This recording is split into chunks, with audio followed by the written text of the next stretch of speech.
Bueno, de nueva política hablaremos esta noche, de esa anunciada reunión que mañana va a tener lugar, en la que van a participar Pablo Iglesias y Pedro Sánchez. Anuncian que puede ser la definitiva, aunque llevamos hablando de reuniones definitivas prácticamente desde que se celebraron las elecciones generales.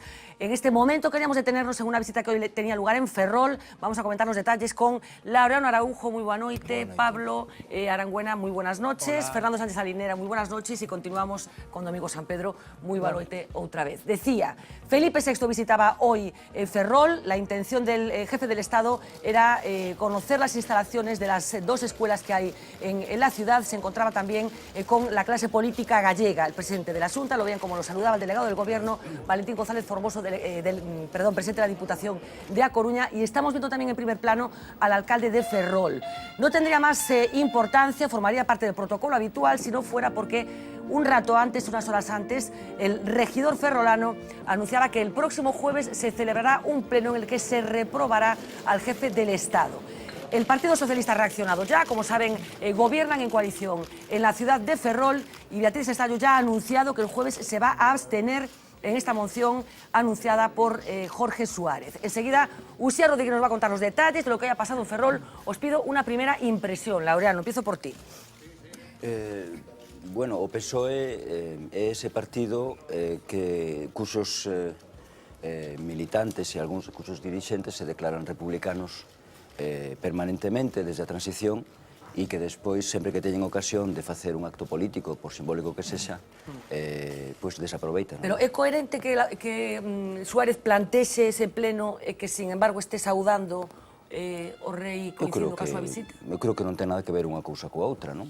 É dicir, el ten unha función como alcalde da cidade e desempeña esa función de acordo coas prerrogativas do seu cargo e coas obrigas inherentes ao seu cargo, e ao mesmo tempo ele un político que ten republicano e que reclama a instauración da República en España. Hai que recordar que ese debate nunca se puido facer desde a transición en España. Pablo, te pido una primera impresión de si es el momento, si es oportuno. Recordemos, vamos a recordarlo con detalle enseguida, que ya quiso retirar el busto del anterior jefe del Estado de la fachada del Ayuntamiento de Ferrol, finalmente no pudo ser. ¿Te parece que es el momento, que es un gesto para la galería? Bueno, en primer lugar, yo soy republicano. El problema que creo que se produce es lo que estás diciendo tú. No es el momento, y sobre todo hay problemas muchísimo más acuciantes señaladamente en una ciudad como Ferrol, ¿no? Es decir, que en Ferrol ahora resulte que tenga algo que ver, incluso remotamente, con los problemas de Ferrol, que son gravísimos, y es una comarca, es el Detroit, casi español, sin llegar a esos extremos de Detroit seguramente, pero bueno, tampoco le faltará demasiado. Y que ahora resulte que el tema sea el rey, me parece desenfocado, desencaminado, y no conecta con las preocupaciones de los ciudadanos y con los problemas de los ciudadanos. De los ferrolanos, Fernando. Pues hombre, hay que agradecerle a este hombre que nos vaya marcando qué entienden por emergencia social, ¿no? Es decir, no desaprovechan ninguna ocasión de demostrarnos que vinieron diciendo casi que nos íbamos a comer unos a otros de la necesidad que había establecida en la sociedad, y se han dedicado a hacer paridas desde que han entrado. Entonces, hombre, si yo creo, como dice Pablo, que lo verdaderamente, ahora tú vas por Ferrol y hay un bulle-bulle, porque dice, es el momento, pero y es la institución. O sea, el Ayuntamiento de Ferrol es que se tiene que acabar con esto. Acabarán con la troika, habrá otra moción para, no sé, alguna cosa para cambiar los estatutos de las Naciones Unidas, habrá alguna otra parida de estas, que es a lo que nos van acostumbrando, que es, vamos, parida tras parida, porque no tenemos ni idea de lo que es gobernar nada. Entonces, es que es penoso, es decir, pero chico, con las oportunidades que tenías de demostrar que ibas a cambiar el mundo, ¿no?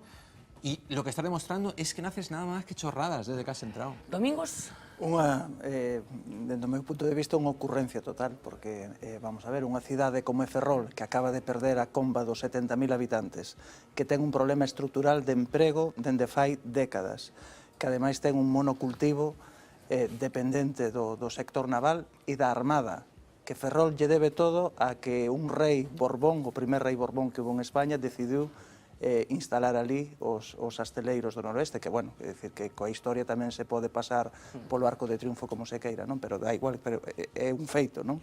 O primer rei Borbón que hubo en España foi o que decidiu instalar ali os asteleiros. En fin, que se veña lícitamente, evidentemente, convocar un pleno para reprobar ao jefe de Estado. Ademais, o jefe de Estado, vamos a ver, non é o jefe de Estado de Botswana, é un un jefe de Estado dunha monarquía constitucional que sometido, digamos, á Constitución e á soberanía popular que reside dentro das Cortes, non? Por tanto, pareceme totalmente inapropiado e pareceme bastante cobarde a postura mantida polo Partido Socialista, é dicir, ese ni sí ni no, esa abstención anunciada por parte de Beatriz Escano senón a abstención pareceme pouco valente, non? Pareceme que habería que definir máis esa posición, porque realmente se hai unha cidade en Galicia, hai varias, pero se hai unha que teña certa vinculación co xefe do Estado e xefe das Forzas Armadas, sin duda é a cidade de Ferrol. Bueno, vamos a entrar en detalles de lo que hoy sucedía, como decíamos, en Ferrol. A mucha gente le llamó la atención. Laura, no decías que para ti no es incoherente, bueno, que a pesar de ese pleno que se va a celebrar el jueves, bueno, pues Jorge Suárez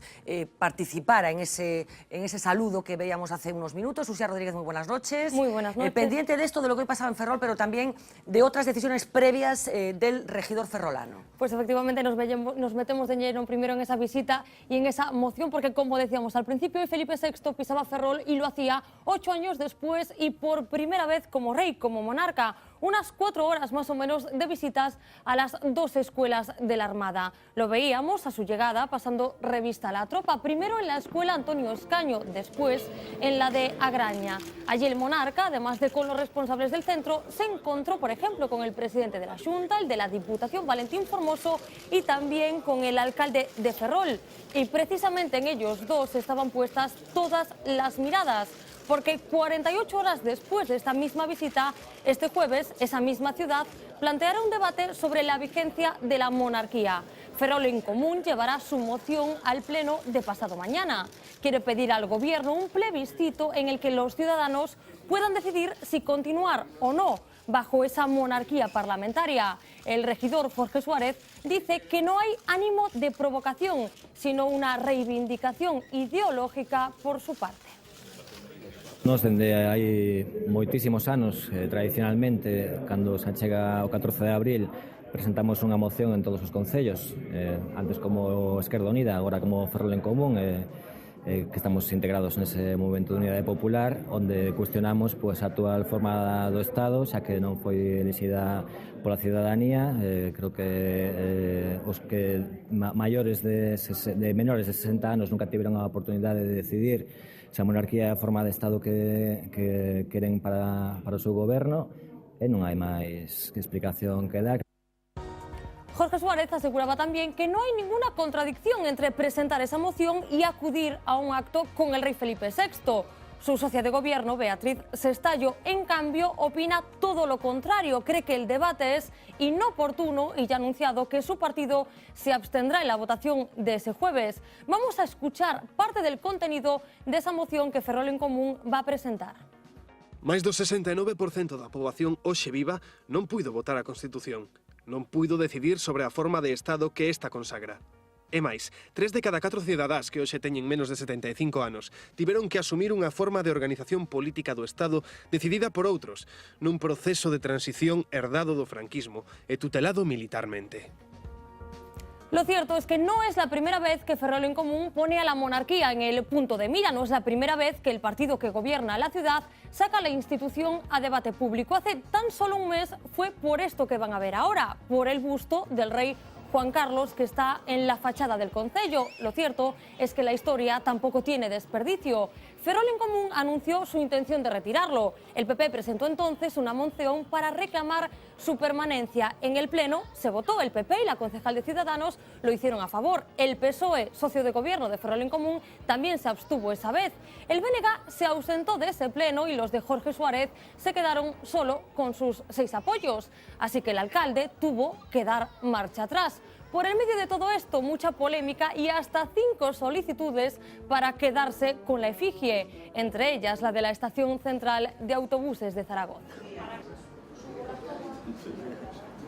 Pero mientras, Fernanda, el busto del rey ahí sigue coronando esa plaza de armas de Ferrol. Efectivamente, el busto del rey ahí sigue, porque una de las cosas que se pondrá de manifiesto otra vez el próximo jueves, Laureano, es que no hay una negociación previa entre los dos socios de gobierno, que finalmente, por mucho que proponga Jorge Suárez, no va a tener mucha relevancia práctica. Sí, pero eu creo que aí hai que distinguir, non? É dicir, eu creo que hai efectivamente un problema de interlocución entre os socios de goberno, que é un problema político interno, e outra cousa é o debate en sí, que eu creo que o debate é interesante, por moito que parece que eu son aquí o único na mesa que hoxe sostén esta tese, non?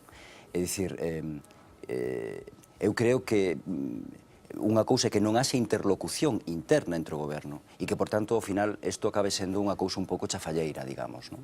E outra cousa é que se diga que podemos lícitamente, democráticamente, legalmente, discutir acerca de isto. Pero es el sitio para plantear este tipo de cuestiones, porque a mí me parece que, muy bien, planteamos este debate, que es un debate de enjundia, digamos. ¿Es el sitio, un O Concello, ayuntamiento? queres decir? Sí. Sí, por que non? O Concello pode debater isto, é un lugar de debate público perfectamente. Si sale adelante, que se hace fuera de la jurisdicción o cómo va el rollo. Perdón? Quiere decir que entonces se declaran como fuera de la No, jurisdicción non se del rey, declaran no nada. reconocimiento. Mira, eu hai unha cousa que... No digo por lo que ha dicho. A ver, eu hai unha cousa na que non estou de acordo. É dicir, no texto que se leu antes da moción, ou do proxecto de moción, fálase de que hai unha parte importante da poboación Sí, que non votou. sí. É dicir, ese é un argumento falaz, evidentemente, porque imaginemos unha constitución como a norteamericana que non votou ninguén que estea vivo hoxe en día, non? É dicir, ese non é un Vivo nin argumento. morto. Non ha votado Efectivamente. Entón, ese non é un argumento válido. O que sí é un argumento válido é dicir, a forma de goberno dun país en España como tal forma de goberno nunca foi votada, non? E, por exemplo, hai unha cousa que moita xente non sabe. En 1970 houve un famosísimo estudo sociolóxico da Fundación Foesa que decía que o 50% dos cidadáns españois eran republicanos e só o 20% apoiaba a monarquía como forma de goberno. Ese debate escamoteouse despois durante a transición, porque despois a monarquía foi metida dentro do paquete da Constitución e votado aí, non? Cando era un debate que merecía posiblemente, eu creo que merecía realmente. E esa é a razón de que este debate siga vivo. Vamos a entrar en detalles de eso porque efectivamente hay cosas que tienen que ver, por ejemplo, con las consultas que hace el CIS, bueno, pues periódicamente, bueno, que efectivamente se puede deducir que hay algo de intención, en cuándo se pregunta y por qué se pregunta. Cómo se pregunta. Pero sí, al margen de esto, por zanjar ya el asunto que tiene que ver con Ferrol, yo no sé si hay gente que, bueno, duda de que el lugar para plantear este debate sea un ayuntamiento y vincula un poco la estrategia de Jorge Suárez con una cierta tendencia populista. Yo no sé si lo veis de esta manera. No, pero si además... Perdona, la propia Beatriz Estallo, como decíamos, hoy ha dicho que el debate que tiene que plantear Ferrol no va por ahí, que se tiene que hablar de empleo, de políticas sociales, de cómo se va a recuperar la ciudad, e incluso, bueno, lanza la patita apelando a que los problemas que está teniendo el Partido Socialista con Podemos para entenderse en Madrid, vinculando un poco el desencuentro con lo que está pasando en Ferrol. O sea que ya estamos mezclando un poco todo. Pero es que es un debate de carácter nacional. Hombre, clarísimamente. Es decir, es que, vamos a ver, cuando la gente tiene las ideas claras de lo que quiere hacer, se centra en el proyecto y todos los actos lo evidencian. Y cuando no tiene las ideas claras, pues te dedicas a enredar, ¿no?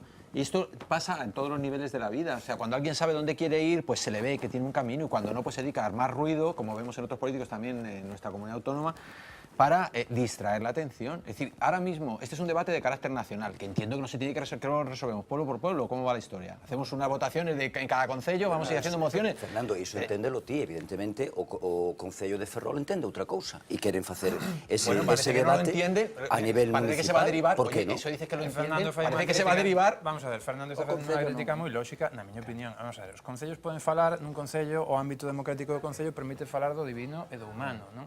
Pero os concellos son as administracións que están máis preto do cidadán, están fundamentalmente para xestionar, non? Son as administracións xestoras por antonomasia na administración española. Entón, que dende Ferrol, que tampouco é que sexa Barcelona nin Madrid, non quero menoscabar a Ferrol nin a ninguén, non? Pero dende Ferrol, que se plantexe isto, sobre todo neste momento, porque eu insisto, vamos a ver, a política ten unha cousa tamén moito de oportunidade, non? Se arranxamos con este debate neste momento, o que estamos dicindo é que isto forma parte dos problemas dos cidadáns, non? Isto é radicalmente falso, non? A incidencia da monarquía na política española é...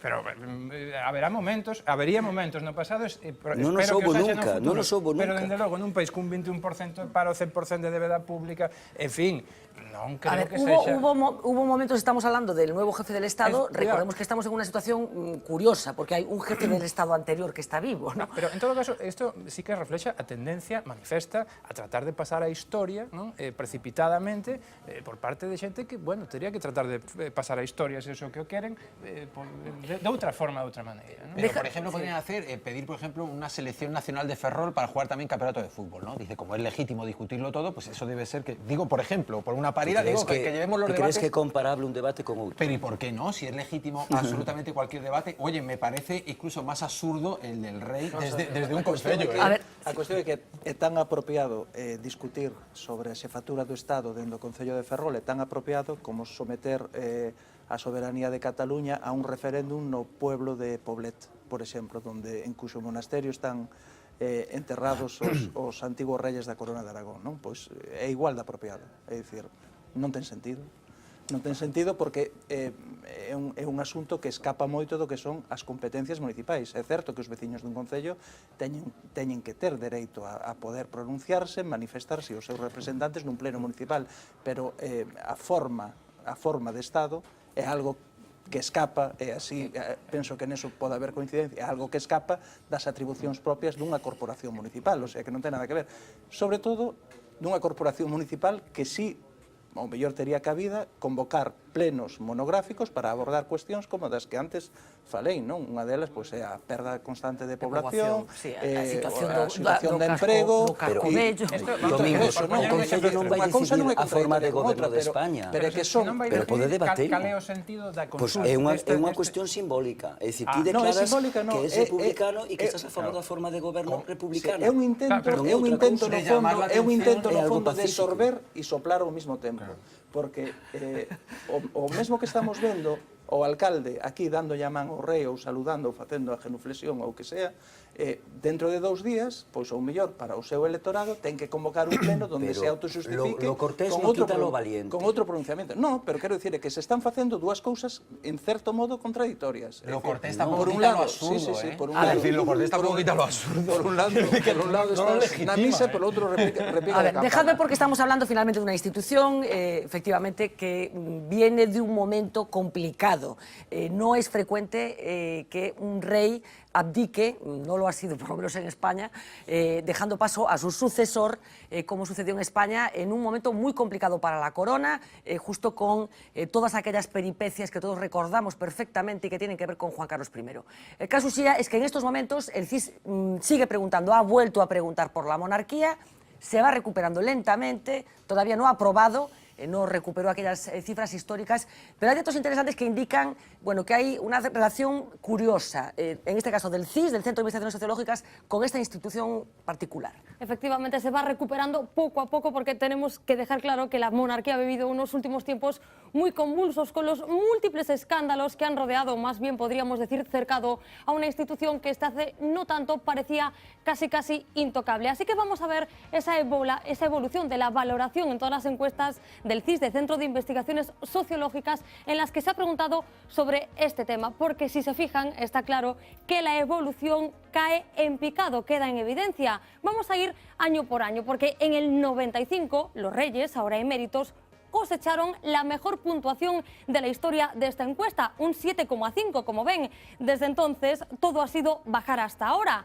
Hasta el año 2004, tenemos que recordar, además, la monarquía se mantuvo como la institución mejor valorada por los españoles, por encima de todas las demás. El gran punto de inflexión lo vivimos en otro año, en el año 2011, cuando la corona cosechó un suspenso por primera vez. Estallaba entonces, recordemos, el escándalo de Nos con Urdangarín en el punto de mira. En las Navidades de ese año, de ese 2011, el rey pronunciaba su famoso discurso con aquel "todos somos iguales ante la ley". Hubo que esperar casi 2 años para que el CIS preguntase de nuevo por esa institución. 2 años de silencio sin encuestas. El resultado fue peor. Acababan de imputar entonces a la infanta Cristina por primera vez.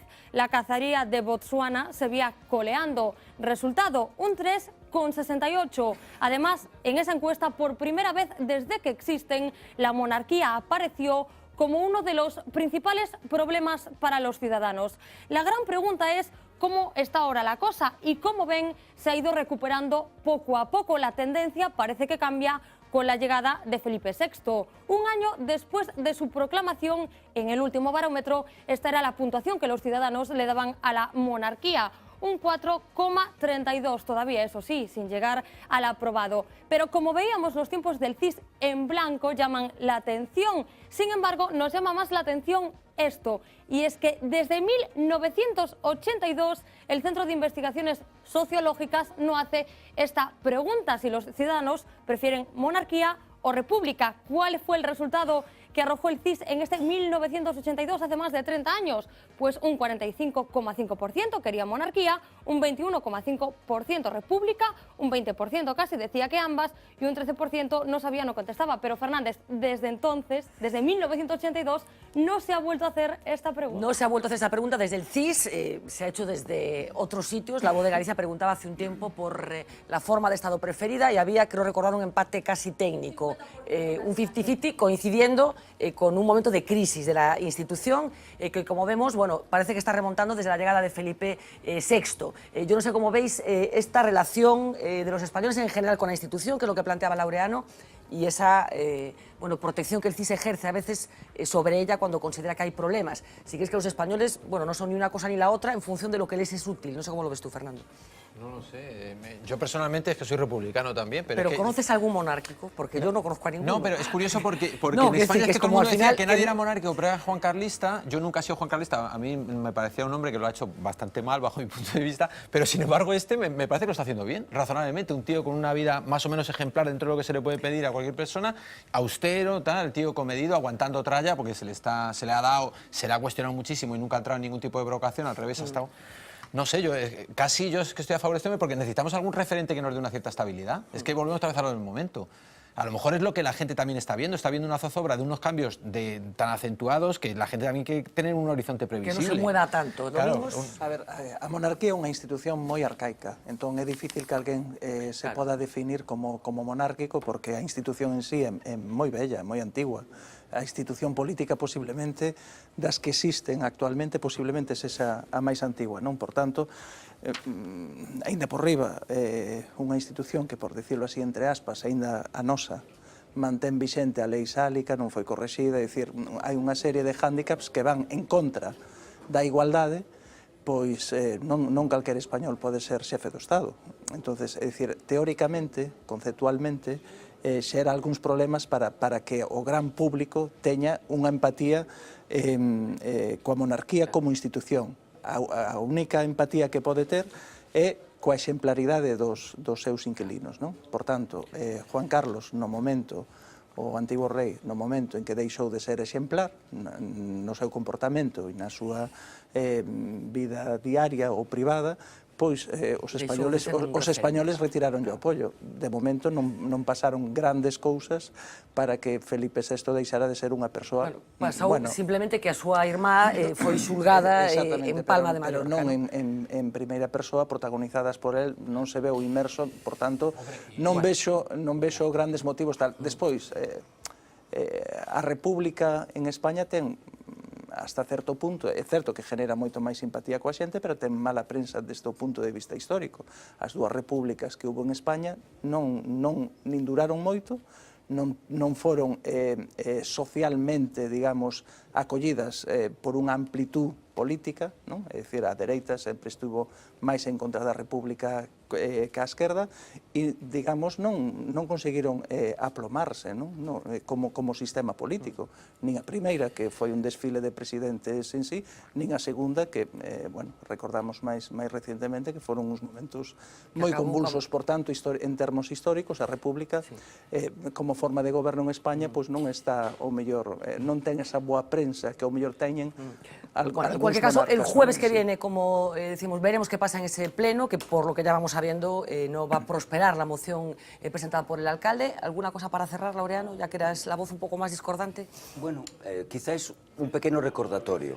¿Por qué en España todo mundo que apoya a monarquía ou que nunca ve un momento chegado de cuestionar a monarquía e se declara republicano esquece ou non menciona cousas que son que están na orixe deste debate. Por exemplo, o rei Juan Carlos é nomeado sucesor de Franco en 1969 a título de rei, saltándose a legitimidade dinástica. ¿Sí? Aí nace un vicio.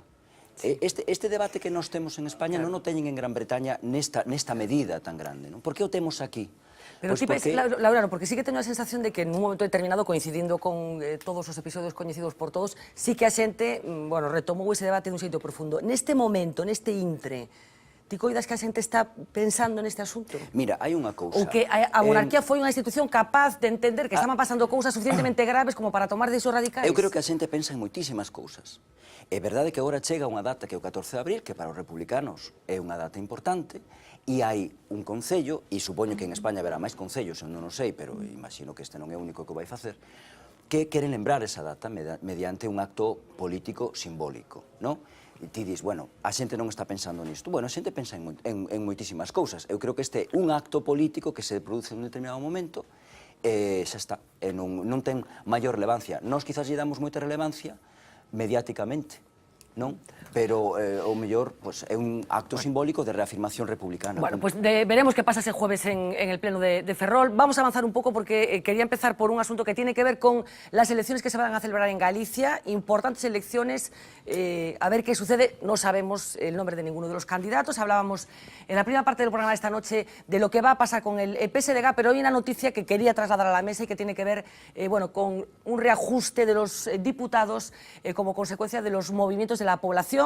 Vamos a ver un gráfico en el que vamos a tratar de expresar la provincia de Lugo va a perder un diputado en la representación en el nuevo Parlamento que saldrá de esos comicios, un diputado que ganará la provincia de A Coruña, que pasará a elegir a un total de 25 personas, en el caso de Lugo, en lugar de 15 pasarán a elegir 14. Les puede parecer que no tiene mayor importancia, que es una cuestión de números, pero yo no sé si crees, Pablo, empiezo por ti, que esto también tiene importancia, teniendo en cuenta cómo está el reparto de fuerzas en las diferentes provincias, Lugo y Ourense, Coruña, una ciudad en la que en las últimas elecciones sabemos que hay una fuerza emergente que es la Marea, que no le ha ido mal. Todo cuenta, sabemos efectivamente la pujanza de la Marea, pero en todo caso sabemos también que Coruña y Pontevedra siempre han sido las circunscripciones electorales más progresistas, ¿no? Y que muchas veces se ha discutido la Xunta de Galicia pues, por márgenes muy pequeños, ¿no? En ese contexto, pues claro que puede contar, lo cual no necesariamente determina que los lucenses vayan a seguir opinando toda la vida lo mismo que opinaron en el pasado, ni los coruñeses, pero sí puede tener una influencia, sobre todo, insisto, cuando se está hablando de que el PP puede perder la mayoría absoluta. Eso estamos hablando, claro, de unas elecciones particulares. Puede tenerla, no digo que la vaya a tener, pero claramente puede. Bueno, pues veremos qué sucede en estas elecciones. La noticia de hoy tiene que ver con una persona, se llama Íñigo Errejón, llevaba callado unos cuantos días, casi 2 semanas. Finalmente hoy compareció ante los medios de comunicación, había junta de portavoces, así que no podía prorrogar más ese pesado silencio en el que decidió meterse después de que fuera cesado Sergio Pascual. Hoy reconocía lo que todo el mundo de alguna forma sabía, no ha compartido la estrategia de Pablo Iglesias. Escuchábamos cuando lo explicaba.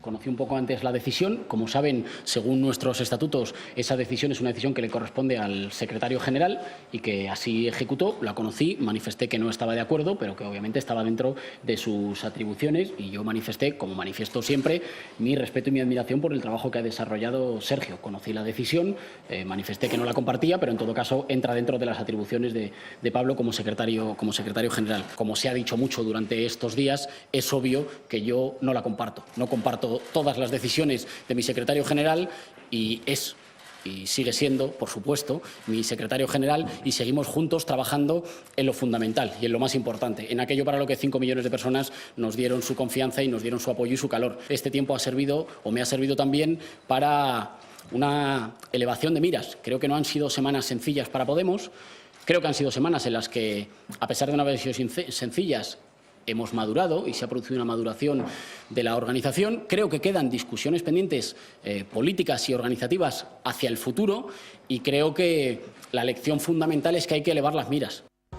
Bueno, vamos a abundar enseguida en esta última reflexión. Parece que Rejón, bueno, aplaza la discusión interna dentro de Podemos, después matiza un poco más diciendo que cree que no es el momento, que hay demasiados nervios en la organización, que hay un momento político particular en el que hay que tomar una serie de decisiones, pero os pido una primera valoración. Yo no sé, Fernando, qué importancia le concedes a esta crisis en Podemos y a este desencuentro reconocido por Rejón con lo que ha hecho Pablo Iglesias. Bueno, una decisión orgánica importante, que es cesar a una persona de confianza del propio Rejón.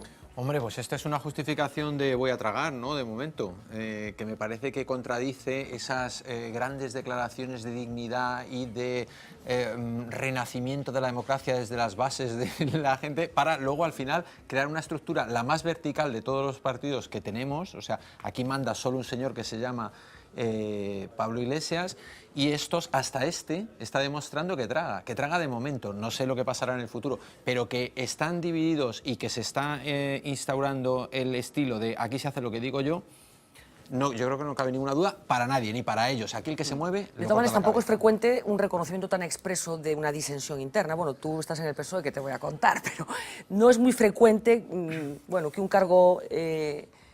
como es Íñigo Errejón, reconozco que no está de acuerdo con su secretario general. Digo en las formas, Sí, también te pregunto por el fondo. Yo creo que lo está reconociendo porque es una cosa tan clamorosa, que es que si dice lo contrario lo que va a hacer es generar más críticas, ¿no? Entonces es una forma, creo, calculada de minimizar la crítica. Dice, reconozco que hubo una discrepancia y pasamos página, ¿no? Claro, el problema, eso no soslaya todas las contradicciones que hay en Podemos, ¿no? Estaba algunas mencionando Fernando. Si eres un partido que te defines como que vas desde la base hacia arriba, ¿no?, que todo va de abajo hacia arriba, y que la democracia, y que eres diferente, y que los procesos de toma de decisión, y que los círculos, o los cuadrados, o los rectángulos, o no sé qué, pues están ahí, que tal, y luego resulta que el cese del número 2, que además es de la cuerda del cese del número 3, perdón, que es de la cuerda del número 2 y que pertenece a los errejonistas, que tenemos errejonistas, pablistas, izquierdas anticapitalistas, y ahora también tenemos a Monedero, por cierto, que dice que hay que refundar. Monedero dice que hay que refundar, ¿no?, y volver a los orígenes y tal. Cuando dices todo eso y luego funcionas a golpe digital, ¿no?, vamos a ver, un problema que tiene Podemos claramente es el cesarismo, o sea, el ego exacerbado y arrollador que tiene Pablo Iglesias, ¿no? No hay aquí ningún psicólogo, pero estoy seguro de que si hubiera un psicólogo, pues probablemente pueda diagnosticar en base a los actos, a las palabras, a los escritos de Pablo Iglesias, un ego, una talla estratosférica, ¿no? Eso también volatiliza muchas veces las legítimas expectativas de otros actores que están en esa formación, ¿no? Todas estas contradicciones afloran. Y luego hay otra que es ya de sustancia, los errejonistas, o Errejón, digamos que aboga por un entendimiento más directo y claro con el PSOE, que pueda ser vía abstención o lo que sea, mientras que los otros dicen que no. Vamos por ahí, porque escuchamos la segunda parte de la intervención de Íñigo Errejón, en el que, como antes les decía, parece que no es que resuelva la crisis, sino que la aplaza, cree que no es el momento, decía esto. Pero digamos, de las mejores cortas tradiciones de Podemos ha sido la no renuncia de ningún compañero ni de ninguna compañera a convencer a otros. Es decir, la discusión abierta que puede seducir o convencer a otros, y por tanto no acudimos a los consejos ciudadanos pensándolos en términos de batallas. Las batallas las libramos fuera. Hacia adentro lo que tenemos son discusiones francas. En esas discusiones no siempre estamos de acuerdo. Las decisiones concretas sobre las atribuciones de compañeros concretos creo que se tienen que dar en un momento más sosegado y en un momento de mayor normalización y de una dinámica política más pausada. Claramente ahora no es el momento para abrir, me parece, esas discusiones. Creo que hay que mojarse en qué cosas hay que cambiar, y creo que las he dicho. Ahora no es el momento, parece indicar que es un momento de demasiado nerviosismo como para afrontar grandes debates, pero aportabas tú este matiz de que los errejonistas serían más partidarios del acuerdo y como llevaba tanto tiempo callado, incluso en Twitter, pues hoy Errejón se dio una panzada, aparte de comparecer ante los medios de comunicación, esta rueda de prensa recurrió al medio en el que se han hecho fuertes, Twitter. 2 comentarios escribía hoy, aparte de retuitear muchas cosas y de dar muchas gracias por felicitaciones varias que fue recibiendo. En uno de ellos decía, no vemos mal que Ciudadanos apoye o se abstenga, lo que ha sido interpretado como que está habiendo conversaciones más o menos serias para llegar a un acuerdo que podría, bueno, sustanciarse de alguna manera mañana. Otro comentario, el proyecto que nos ha traído hasta aquí merece altura de miras, estamos a mitad de camino, todo por delante para sumar los que faltan. Horas antes, todo esto, como saben, de que mañana se vuelva a reunir Pablo Iglesias con Pedro Sánchez. Ojo, porque esta tarde, por si quedaba alguna duda y alguien tenía algún despiste, Pedro Sánchez se encontraba otra vez con el líder de Ciudadanos, con Albert Rivera, para que quede claro que sus lealtades continúan vigentes con este partido. Laureano, yo no sé qué punto de vista tienes tú de todo este baile que se está produciendo en las últimas horas y si crees que algo definitivo se está cociendo. A ver, eu creo que hai unha cousa interesante e quería matizar unha cousa que dixo antes Fernando, verdad? Te dixetes que el traga con esta decisión do seu secretario xeral, e é certo, pero aproveita a ocasión, se te fixas ben, aproveita a ocasión para perfilarse frente a él. É dicir, él está empezando a crearse unha imaxe interesante de home máis moderado, e aquí enlazo co que dixetes ti, Pablo, de home máis moderado, máis disposto á negociación, máis de centro-esquerda, e, ademais, máis preparado para algo que creo que se lles ven en riba. Porque o que teñen enfrente é unha especie de contrato de adhesión que se negociou entre o PSOE e Ciudadanos, que é moi difícil de aceptar para Podemos, pero ao mesmo tempo, ante o que Podemos ten que pronunciarse. Porque que pasa se Podemos di que non mañá? Que o PSOE vai ter o discurso preparado. E o discurso é: non imos poder formar un goberno alternativo de Rajoy porque os de Podemos non queren.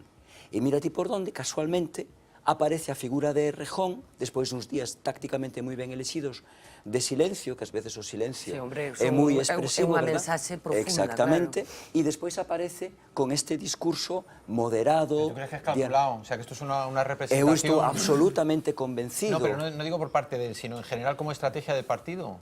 No. Eu hasta aí non podo chegar na miña análise, o que si podo decir, posiblemente haxe unha pugna por poder, o que dicía antes Pablo, desta decisión tomada por Iglesias, non? De cesar o secretario de organización, foi posiblemente un acto moi típico de partidos da bella usanza que eles tanto criticaron, non?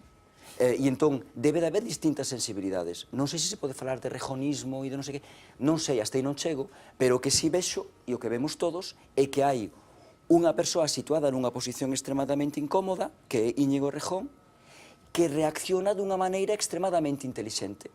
É dicir, é como estos que fan artes marciais e aproveitan a forza do contrario para desestabilizalo.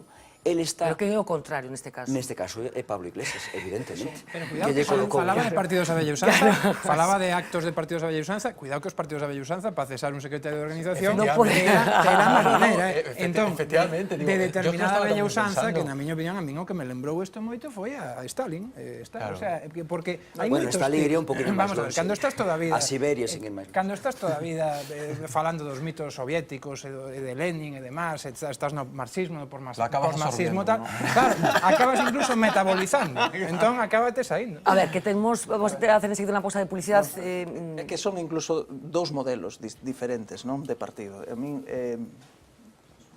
empezame a caer ben Errejón.